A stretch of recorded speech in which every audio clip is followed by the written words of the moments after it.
Hello friends, कैसे हैं आप सब। होपफुली आप सब अच्छे होंगे और अपने एग्जाम की प्रिपरेशन बहुत अच्छे तरीके से कर रहे होंगे। मैं प्रियंका आर्या आप सबका आपके अपने YouTube channel let's start study में बहुत बहुत स्वागत करती हूँ। अगर टीचर बनना आपका सपना है तो इस वीडियो को स्किप मत करना, क्योंकि इसमें हम क्या कर रहे हैं, पेडागोजी को, सीडीपी, बाल विकास व शिक्षण शास्त्र को पूरा बेसिक से लेकर एडवांस लेवल तक डिस्कस कर रहे हैं। हर एक पॉइंट को बहुत अच्छे तरीके से डिस्कस किया जा रहा है। आप किसी भी टीचिंग एग्जाम की प्रिपरेशन कर रहे हो, अगर आपके एग्जाम में सीडीपी से क्वेश्चन आते हैं तो ये वीडियो आपके लिए बहुत ही हेल्पफुल है। चाहे आप सीटेट की प्रिपरेशन कर रहे हो, चाहे आप किसी भी स्टेट के टेट एग्जाम की, केवीएस की, सुपर टेट की, किसी भी एग्जाम की प्रिपरेशन कर रहे हो, क्योंकि हर एग्जाम में सीडीपी से क्वेश्चन पूछे जाते हैं। उसमें वीडियो आपका बहुत ही हेल्पफुल होगा। जैसे आप सबको पता है कि इससे पहले कि आपने प्रीवियस क्लास में आपने पढ़ा था कि मनोविज्ञान क्या होता है, मनोविज्ञान का विकास क्रम क्या रहा, मनोविज्ञान को चेतना का विज्ञान कब बोला गया, वर्तमान में मनोविज्ञान को व्यवहार का विज्ञान क्यों बोलते हैं, विकास क्या होता है, वृद्धि व विकास की अवधारणा क्या है। ये सारी चीज़ें आपने प्रीवियस क्लास में देखी थी। अगर आपने अभी तक प्रीवियस क्लास को नहीं देखा तो हमारे चैनल के प्लेलिस्ट में जाइए, वहाँ से जाके उनको देख लीजिएगा और नोट्स ज़रूर बना लीजिएगा, क्योंकि जो टाइम है इस टाइम को आपको यूटिलाइज करना है, बहुत अच्छे तरीके से मेहनत करनी है। खुद ही को कर बुलंद इतना, खुदा भी पूछे बंदे तेरी हस्ती का राज क्या है। इतनी मेहनत करनी है। आपको मौका मिला है अपनी कलम से किस्मत लिख सके। आपको अफसोस नहीं करना कि कल तब अगर मैंने मेहनत कर ली होती तो आज एक गवर्नमेंट जॉब मेरे को मिल चुकी होती। ऐसी कोई भी अफसोस नहीं करना। आपको सिर्फ क्या करना है, मेहनत करना है और बहुत अच्छे तरीके से। और हमारे चैनल पे सारी क्लासेस आपको फ्री ऑफ कॉस्ट दी जा रही है। सीटेट की भी कंप्लीट प्लेलिस्ट बनी हुई है, यूपी टेट की भी क्लासेस चल रही है, सुपर टेट की भी क्लासेस चल रही है, सारी क्लासेस चल रही है। आपको बस जिस एग्ज़ाम की तैयारी कर रहे हैं उसके सारी क्लासेस देखिए, नोट्स बनाइए और रेगुलर वे पे रिवीजन कीजिए। तो चलिए हम स्टार्ट करते हैं। जैसे इसके पहली क्लास में आपने क्या देखा था, विकास क्या होता है और बाल विकास क्या होता है, वो चीज़ें तो समझ गए थे। आज हम पढ़ते हैं विकास क्या होता है, जिसमें आपको बताया था विकास और वृद्धि में अंतर होता है। विकास कैसा होता है, विकास आपका बहुआयामी होता है, जबकि आपकी वृद्धि कैसी होती है, एक पक्षी होती है। जैसे आपने देखा कि हाइट में वृद्धि हो रही है, मतलब शारीरिक परिवर्तन हो रहा है, तो एक पक्ष में हो रहा है ना, तो क्या हो गया, वृद्धि हो गया। अब आपका शारीरिक परिवर्तन भी हो रहा है, धीरे धीरे आपके कार्यों में कुशलता भी आ रही है, तो क्या हो रहा है, विकास हो रहा है, कि सिर्फ एक पक्ष में नहीं हो रहा है। जैसे एक बच्चा है, आपने कहा अरे वाह इसकी हाइट तो बढ़ गई है, तो सिर्फ आपने क्या देखा, हाइट देखा कि इसकी हाइट बढ़ गई है, तो आपने क्या देखा, वृद्धि हो रही है।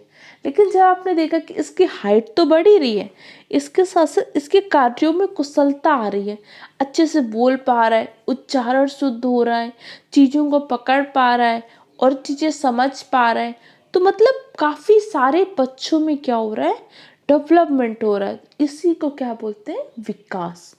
तो कॉन्सेप्ट आपको समझ में आया।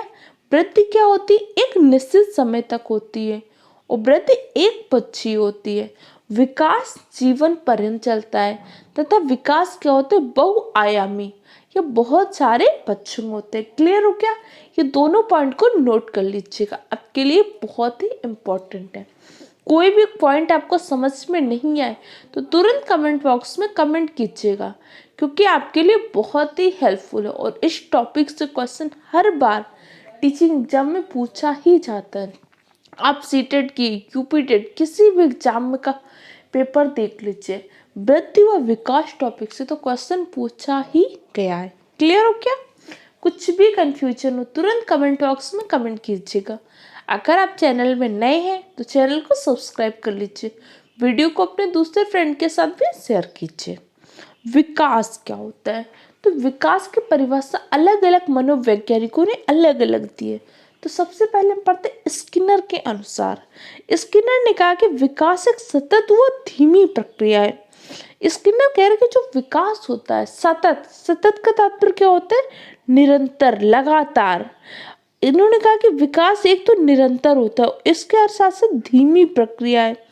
स्किनर कह रहे हैं विकास ऐसा नहीं कि एक बच्चे को आज आपने देखा 6 महीने का, कल जाके डायरेक्ट 6 साल का हो जाएगा, ऐसा कभी नहीं होगा। विकास निरंतर होता है लेकिन बहुत ही धीमी प्रक्रिया से, धीमे धीमे धीमे धीमे होता है। तो किसने बोला था? स्किनर ने। स्किनर ने कहा विकास एक सतत व धीमी प्रक्रिया है। क्लियर हो क्या?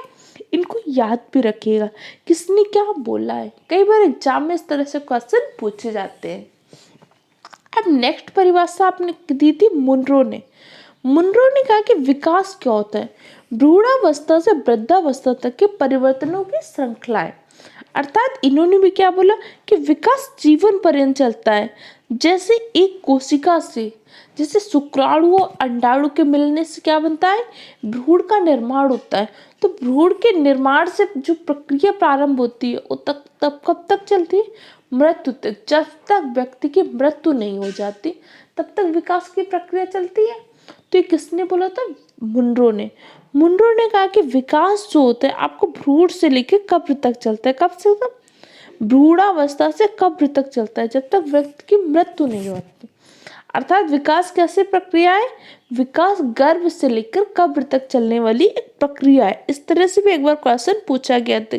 विकास कब से कब तक चलता है? तो जैसे ही बच्चा गर्भ में आता है तब से लेकर जब तक उसकी मृत्यु नहीं हो जाती, तब तक विकास होता रहता है।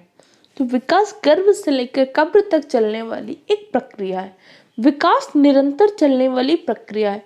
विकास सतत रूप से होता है। सतत का तात्पर्य क्या होता है? निरंतर। और विकास एक धीमी प्रक्रिया। किसने बोला था? स्किनर ने। क्लियर हो क्या? आपको इतने पॉइंट समझ में आए? कोई भी कंफ्यूजन हो तुरंत कमेंट बॉक्स में कमेंट कीजिए।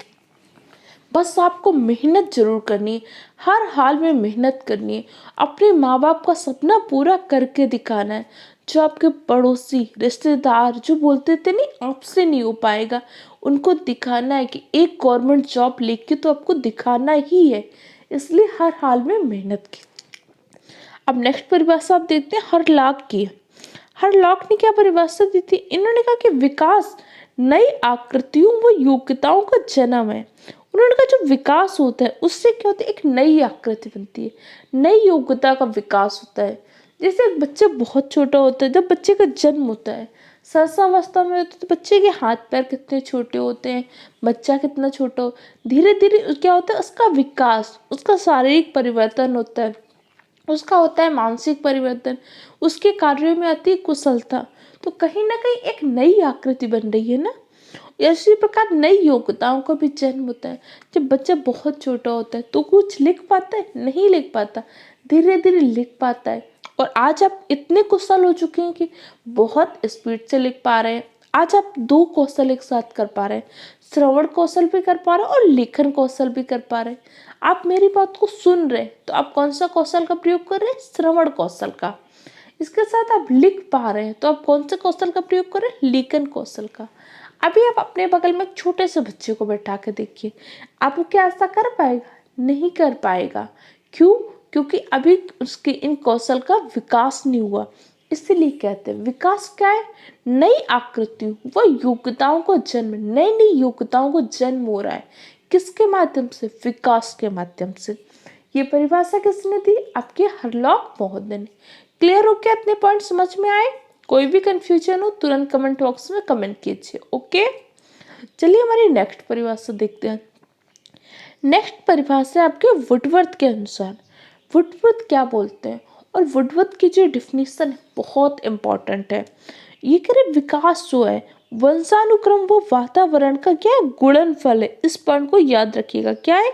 विकास वंशानुक्रम व वातावरण का गुणनफल है। उन्होंने कहा विकास में वंशानुक्रम व वातावरण दोनों की महत्वपूर्ण भूमिका होती है।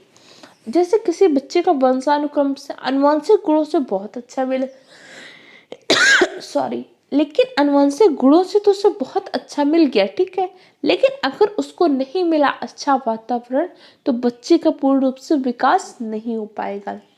और कई बार क्या होता है, एक बच्चा होता है जो बहुत ही औसत बुद्धि का है, उसका आईक्यू मान लीजिए कम है, उसे आप कितना भी अच्छा वातावरण दो लेकिन उतना अच्छा नहीं सीख पा रहा है। तो इसमें किसकी भूमिका है, वंशानुक्रम की। तो इसलिए कहते हैं विकास में ना ही कह सकते वंशानुक्रम की ज्यादा भूमिका है ना वातावरण की, दोनों की बहुत ही महत्वपूर्ण भूमिका है। किसमें, विकास में। वंशानुक्रम व वातावरण दोनों का गुणनफल ये विकास। इसमें एक रिलेटेड होता है एक विवाद, प्रकृति पोषण विवाद होता है। कौन सा विवाद होता है, इस पॉइंट को याद रखिएगा, प्रकृति पोषण विवाद। कई बार पूछते हैं कि प्रकृति पोषण विवाद कैसे संबंधित है, तो उसमें क्या होता है, दो ऐसे पॉइंट दे देगा जिसमें आपको लगेगा कि यहाँ पे प्रकृति की मतलब आपका वंशानुक्रम की भी बात हो रही है और आपके वातावरण की भी। अगर दोनों के मत का विवाद को दर्शा रहे तो पूछेगा ये कौन सा विवाद है, तो वहां पे आपको आंसर लगाना होता है प्रकृति पोषण विवाद। अगर वो आंसर में होगा वंशानुक्रम वातावरण विवाद, उसको भी नहीं लगाना, क्योंकि इसको इसी नाम से जानते हैं, प्रकृति पोषण विवाद। यहाँ पे आपकी प्रकृति क्या होती, प्रकृति यहाँ पे होती है आपकी वंशानुक्रम। इस पॉइंट को याद रखिएगा। बहुत सारे बच्चों को मैंने ऑफलाइन देखा, वो गलती क्या कर लेते हैं, वो प्रकृति को एज ए नेचर फिर क्या कर देते हैं, वातावरण लगा देते हैं।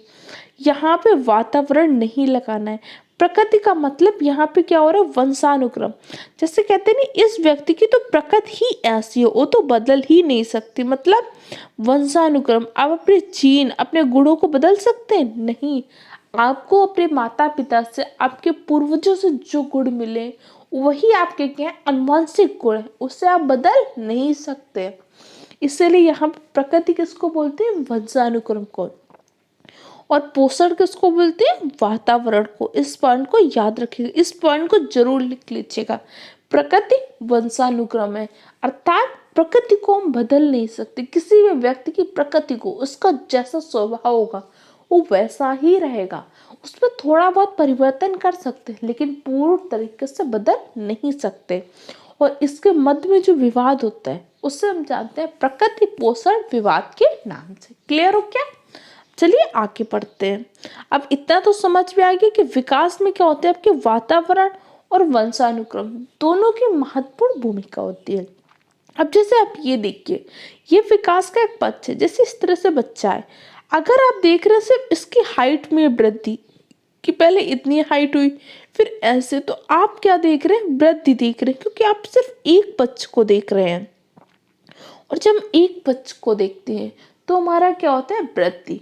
और वृद्धि एक निश्चित समय तक होती है, लेकिन आप देख रहे हैं हाइट तो बढ़ ही रही, साथ साथ में उसका संज्ञान बढ़ रहा है, सोचने की क्षमता बढ़ रही, उसके कार्यों में कुशलता बढ़ रही, चिंतन करने की शक्ति बढ़ रही, उसकी मानसिक संक्रिया में वृद्धि हो रही, उसके संज्ञानात्मक विकास हो रहा है। मतलब अलग अलग क्षेत्र में अलग अलग विकास हो रहा है। तो ये क्या होता है, विकास होता है। ये दोनों पॉइंट आपके लिए बहुत ही इंपॉर्टेंट है। इस पर वृद्धि और विकास क्या होती है, प्रकृति पोषण विवाद क्या होते हैं, इन दोनों को तैयार ही कर लीजिए, क्योंकि हर बार एग्जाम में से क्वेश्चन पूछे ही जाते हैं। क्लियर हो क्या आपको। अब चलिए हम पढ़ लेते हैं वृद्धि और विकास होता क्या है, दोनों को एक साथ समझ लीजिए। कई बार इससे क्वेश्चन पूछे जाते हैं। वृद्धि, वृद्धि आपकी मात्रात्मक होती है और एक निश्चित समय तक होती है। मात्रात्मक कैसे होती है, वृद्धि का आप मापन कर लेते हैं ना, क्या इसकी वृद्धि कैसे, 2 सेंटीमीटर वृद्धि हुई है, 2 इंच वृद्धि हुई है, 2 फुट वृद्धि हुई है, ऐसे आप मात्रा बता देते हैं ना, कि इसमें अभी 5 लीटर ऑयल था, अब 2 लीटर और डाल दिया, तो ये क्या हो रहा है, मात्रा आप बता पा रहे हैं। जिस चीज की आप मात्रा का मापन कर सकते हो वो क्या होती है, मात्रात्मक वृद्धि होती है। जबकि आपका विकास कैसा होता है, विकास मात्रात्मक भी होता है और गुणात्मक भी होता है। कैसा होता है, मात्रात्मक भी होते हैं। कुछ जगह पे आपका विकास मात्रात्मक हो सकता है, कई बार ऑप्शन में मात्रात्मक व गुणात्मक दोनों दे देता है, तब आपको विकास को मात्रात्मक व गुणात्मक दोनों लगाना है। अगर मात्रात्मक ऑप्शन नहीं है तो विकास आपका कैसा होता है, गुणात्मक। अर्थात व्यक्ति के क्या हो रहा है, गुणों में, उसकी क्वालिटी में चेंज हो रहा है। आप उसकी क्वालिटी को तो नहीं मापन कर सकते।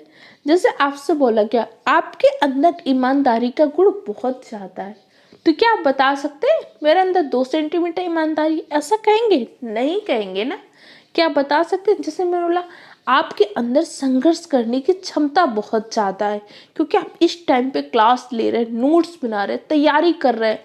आपके अंदर लक्ष्य के प्रति जुनून बहुत अच्छा है। आप टीचर बनने के लिए हर तरीके से तैयार हैं, मेहनत कर रहे हैं। लेकिन क्या मैं ऐसे माप के बता सकती हूँ कि आपके अंदर 2 सेंटीमीटर जुनून है? ऐसा तो नहीं कह सकते ना, क्योंकि ये गुणात्मक है। इसके गुण को दर्शा सकते हैं कि आपके अंदर ये योग्यता है, आपके अंदर ये जुनून है, लेकिन मैं माप नहीं सकती ना। तो विकास कैसा होता है? गुणात्मक होता है। और विकास कब से कब तक चलता है? जीवन पर्यंत चलता है। जीवन पर्यंत का तात्पर्य आप क्या समझ सकते हैं? जैसे बच्चा गर्भावस्था में आता है, माँ की गर्भ में आता है, तब से लेकर विकास प्रारंभ हो जाता है, और जब तक उसकी मृत्यु नहीं हो जाती तब तक चलता रहता है। तो इन शॉर्ट हम क्या बोल सकते हैं? विकास गर्भ से लेकर कब्र तक चलने वाली एक प्रक्रिया है। क्लियर हो क्या? इतने पॉइंट समझ में आ गए आपको? और वृद्धि आपकी क्या होती है? एक निश्चित समय तक होती है। जैसे किसी व्यक्ति की हाइट होती है तो क्या होता है? एक निश्चित समय तक हाइट बढ़ती है ना। ऐसा तो है नहीं कि जीवन पर्यंत हाइट उसकी बढ़ती रहती है। 60 साल में और हाइट बढ़ रही, 30 साल में कुछ और हाइट थी, ऐसा होता है? नहीं होता। एक निश्चित समय तक होता है, इसके पश्चात व्यक्ति की हाइट पे परिवर्तन नहीं होता। ये दोनों लाइन आप समझ चुके? कोई भी कंफ्यूजन हो तुरंत पूछेगा। बस आपको क्या करना है? सीडीपी को तैयार करना है, और इतनी अच्छे तरीके से तैयार करना है कि आप पूरा पेपर आसानी से सॉल्व कर पाए। क्योंकि आपको पता है ये सीडीपी के जो क्वेश्चन होते हैं आपके लिए बहुत इंपॉर्टेंट होते हैं, क्योंकि बहुत सारे क्वेश्चन सॉल्व करने पे आपको सीडीपी का कॉन्सेप्ट अच्छे से समझ में आना चाहिए। पेडागोजी के क्वेश्चन के लिए सीडीपी बहुत अच्छे से आनी चाहिए। इसलिए इस क्लास को पूरा तैयार कर लीजिएगा। हर एक पॉइंट को पढ़ाया जा रहा है, कुछ भी नहीं छोड़ा जा रहा है। बस आपको क्या करना है? इसको अच्छे से तैयार करना है। ओके। अब वृद्धि क्या होती है? कुछ निश्चित पक्षों में होती है, जबकि विकास क्या होता है? व्यापक होता है। अर्थात वृद्धि कैसी होती है? एक पक्षी होती है, निश्चित पक्ष होते हैं ना। जबकि विकास क्या होता है? व्यापक, अलग अलग आयामों में। जैसे मैंने अभी आपको बताया था, मानसिक विकास भी हो रहा है, सामाजिक विकास भी हो रहा है, ठीक है ना, संज्ञानात्मक विकास भी हो रहा है, भाषाई विकास हो रहा है। तो अलग अलग पक्षों में जब परिवर्तन हो रहे होते हैं वो क्या होता है? आपका विकास होता है। और वृद्धि क्या होती है? जब एक निश्चित समय तक एक निश्चित पक्ष में, जैसे शारीरिक लंबाई में परिवर्तन, वो क्या है? आपकी वृद्धि है। क्लियर हो क्या? इतने पॉइंट समझ में आए? नेक्स्ट देखते हैं। विकास आपका क्या होता है? गुणात्मक और मात्रात्मक दोनों होता है। विकास के क्या, गुणों का मापन नहीं कर सकते, लेकिन दिखा सकते हैं ना कि इसके अंदर ये गुण है, आपके अंदर ये गुण है। कुछ जगह पे आप उसका मापन भी कर सकते हैं। क्लियर हो क्या? और वृद्धि क्या होती है? मात्रात्मक होती है। वृद्धि का आप मापन कर सकते हैं। इस तरीके से जैसे आप देख सकते हैं वृद्धि क्या हो रही है। अगर आप सिर्फ हाइट के सीक्वेंस को देख रहे हैं तो आपने देखा कि उसमें क्या हो रही है? वृद्धि हो रही है। लेकिन देखा आपने, हाइट तो वृद्धि हो रही है, साथ साथ और भी गुणों में विकास हो रहा है। उसका सामाजिक विकास भी हो रहा है, नैतिक विकास हो रहा है, भाषाई विकास हो रहा है, अलग अलग पक्षों में। तो क्या होता है? विकास। क्लियर हो क्या? अब चलिए विकास का आप सिद्धांत समझ लीजिए, आपके लिए बहुत ही इंपॉर्टेंट है। कई बार एग्जाम में से क्वेश्चन पूछते हैं। तो विकास का पहला सिद्धांत है समान प्रतिमान का सिद्धांत। समान प्रतिमान का तात्पर्य क्या होता है? विकास का जो प्रतिमान होता है समान होता है। यहाँ पे कंफ्यूजन मत रखिएगा, विकास की गति की बात नहीं की जा रही। विकास की गति प्रत्येक व्यक्ति में अलग अलग होती है, लेकिन विकास का प्रतिमान समान होता है। प्रतिमान का तात्पर्य क्या है? आज किसी बच्चे का जन्म नहीं हुआ, फिर भी आप बता देंगे ना कि बच्चा सबसे पहले जाएगा गर्भावस्था में, बच्चा फिर जाएगा सहसावस्था में, उसके बाद बच्चा जाएगा बाल्यावस्था, फिर किशोरावस्था, फिर युवावस्था, तब बच्चा जाता है प्रौढ़ावस्था में। तो क्योंकि विकास का एक प्रतिमान समान है, ऐसा तो नहीं होगा अमेरिका के एक बच्चा सबसे पहले सहसावस्था में चला जाए बाद में गर्भावस्था में जाए, ऐसा होगा? नहीं होगा, क्योंकि विकास का एक प्रतिमान निश्चित है। हर व्यक्ति का विकास उसी प्रतिमान में होगा। ऐसा तो नहीं कि इंडिया में एक बच्चा हो रहा है और 9 माह के बाद बच्चे का जन्म हो रहा है, कहीं पे 6 माह में, कहीं पे 6 साल पे, ऐसा नहीं होता ना। एक प्रतिमान निश्चित होता है। अगला आपका कौन सा सिद्धांत है? निश्चित क्रम का सिद्धांत। विकास का क्रम क्या होता है? निश्चित होता है। कैसा होता है? विकास का क्रम आपका निश्चित होता है। आप हमेशा विकास का क्रम देखिए, निश्चित ही तो होता है कि बच्चा पहले शैशवावस्था में, फिर बाल्यावस्था में, फिर किशोरावस्था में, फिर युवावस्था में, फिर प्रौढ़ावस्था में, अर्थात विकास का क्रम कैसा होता है? एक निश्चित क्रम होता है। क्लियर हो क्या? अब चलिए अगला सिद्धांत देख लेते हैं, अविलोमिता का सिद्धांत। अविलोमिता का सिद्धांत का तात्पर्य क्या होता है? विकास आपका पुनः लौट नहीं सकता कभी भी। कभी ऐसा आपने सुना बच्चा किशोरावस्था के पश्चात पुनः से ऐसा अवस्था में आज नहीं आ सकता। विकास कभी उल्टा नहीं होता, विकास कभी उल्टा नहीं होता। इसे क्या बोलते हैं? विकास का अविलोमिता का सिद्धांत। क्लियर हो क्या? व्यक्तिक विभिन्नता का सिद्धांत। हर व्यक्ति के अंदर होती है व्यक्तिक विभिन्नता। क्या होती है व्यक्तिक विभिन्नता? प्रत्येक व्यक्ति वंशानुक्रम, वातावरण, किसी भी कारक से दूसरे से भिन्न है। लिंग, पोषण, किसी भी कारक से व्यक्ति एक दूसरे से भिन्न है। यही क्या होती है? उसकी व्यक्तिक विभिन्नता। विकास में भी चलती है आपकी व्यक्तिक विभिन्नता। क्यों? क्योंकि हर व्यक्ति के विकास की गति क्या होती है? अलग होती है। किसी व्यक्ति का शारीरिक विकास बहुत तेज, किसी का धीमे से हो रहा है, तो हर व्यक्ति का क्या होता है? विकास की गति अलग होती है, लेकिन विकास का प्रतिमान सबका समान होता है। क्लियर हो क्या? अगला सिद्धांत है आपका सरल से जटिल का सिद्धांत। विकास का क्रम कैसा होता है? विकास सरल से जटिल की ओर। पहले सरल सरल चीजें होती है, जैसे बच्चा एक छोटा हो, ठीक है, आप उसके सामने एक बॉल डालिए, ऐसे आपने बॉल डाली तो बच्चा क्या करता है? जब बहुत छोटा बच्चा होता है वो इस बॉल को क्या करता है? अपने पूरे हाथों से समेटने का प्रयास करता है, क्योंकि अभी उसे नहीं पता है कि इस बॉल को हम सिर्फ एक अपने हाथ का अंग, हाथ का प्रयोग करके उठा सकते हैं। वो क्या करता है? पूरी तरीके से उसे समेटने का प्रयास करता है जब बच्चा बहुत छोटा होता है, लेकिन धीरे धीरे वो सीख जाता है कि इसके लिए तो मैं सिर्फ एक हाथ की जरूरत है। वो क्या करता है? फिर हाथ से उठाने लगता है। तो मतलब बच्चा पहले सरल सरल चीजें सीखता है, फिर धीरे धीरे जटिल चीजें सीखता है। अगला क्या होता है? एकीकरण का सिद्धांत। विकास कैसा होता है? एकीकरण। विकास में क्या होता है? एकीकरण करता है बच्चा धीरे धीरे, अपने अंगों का एकीकरण, अपने अंगों को एक साथ चलाने का प्रयास करता है, फिर हाथ पैर को चलाने में सामंजस्य बैठाता है, धीरे धीरे अंगों का एकीकरण करने लगता है। ये क्या हो गया? आपके विकास के प्रमुख सिद्धांत जो आपके लिए बहुत ही इम्पोर्टेंट है। इसका एक सिद्धांत और देख लीजिए, मस्तोधुम्की विकास का सिद्धांत। ये अक्सर एग्जाम में पूछा जाता है। ये इसका तात्पर्य क्या होता है? आपका विकास कैसे होता है? सिर से पैर की ओर होता है। किसी भी बच्चे का पहले क्या होता है? उसका सिर का विकास होता है, उसके पश्चात ही तो उसके पैर का विकास होता है ना। तो विकास कैसे होते हैं? मस्तोधुम्की विकास का सिद्धांत। इसको याद रखिएगा, आपके लिए बहुत ही इम्पोर्टेंट है। अब चलिए आगे आप विकास के आयाम या पक्ष देख लीजिए, कौन कौन से होते हैं। फिर इसको हम क्या करेंगे? डिटेल से पढ़ेंगे आगे चल के कि विकास के कौन कौन से आयाम होते हैं। जैसे सबसे पहला आयाम क्या होता है? विकास के आयाम में शारीरिक पक्ष। विकास में शारीरिक पक्ष भी क्या होता है?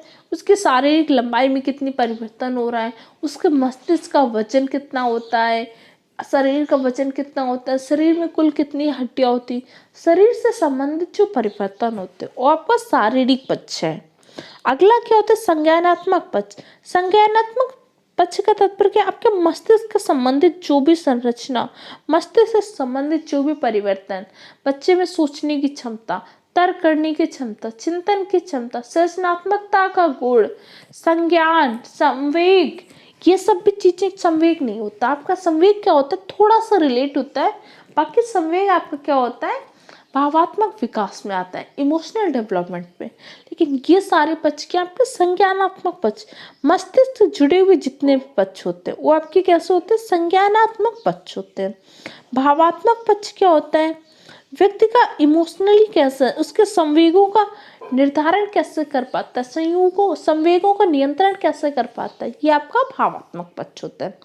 नैतिक पक्ष, बच्चों को नैतिक विकास कैसे करते हैं, कौन कौन से नैतिक चीजें सिखाते हैं, बच्चा पहले कौन सा गुण सीखता है, ये सारी चीजें नैतिक पक्ष में। हम एक एक पक्ष को आगे बहुत ही डिटेल से पढ़ेंगे। अभी मैं आपको सिर्फ एक ब्रीफ इंट्रोडक्शन दे रही हूँ। इसके अंतर्गत हम क्या पढ़ेंगे? भाषाई विकास, बच्चे का भाषा का विकास कैसे होता है। जैसे इस पे मैंने एक वीडियो बनाया भी है, अगर आपने अभी तक उस वीडियो को नहीं देखा तो चैनल के प्लेलिस्ट में जाकर देख लीजिएगा कि बच्चे का विकास कैसे होता है, भाषाई विकास कैसे होता है, इसमें भाषा कौशल की क्या भूमिका होती है, बाल साहित्य होती है, उन सब की क्या भूमिका होती है।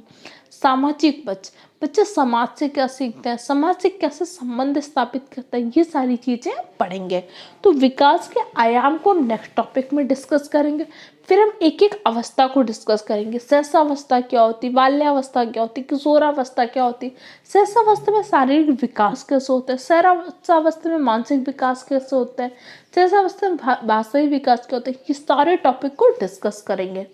इस तरीके से अभी तक आपने अगर चैनल को सब्सक्राइब नहीं किया तो चैनल को सब्सक्राइब कर लीजिए, वीडियो को लाइक कीजिए और वीडियो को अपने सारे फ्रेंड के साथ शेयर कीजिए। क्योंकि इससे क्या होता है, आप जब वीडियो को शेयर करते हो और अपना वैल्यूएबल फीडबैक देते हैं तो उससे हमें मोटिवेशन मिलता है। मोटिवेशन मिलके मेहनत कर पाती हूँ आप सबके लिए।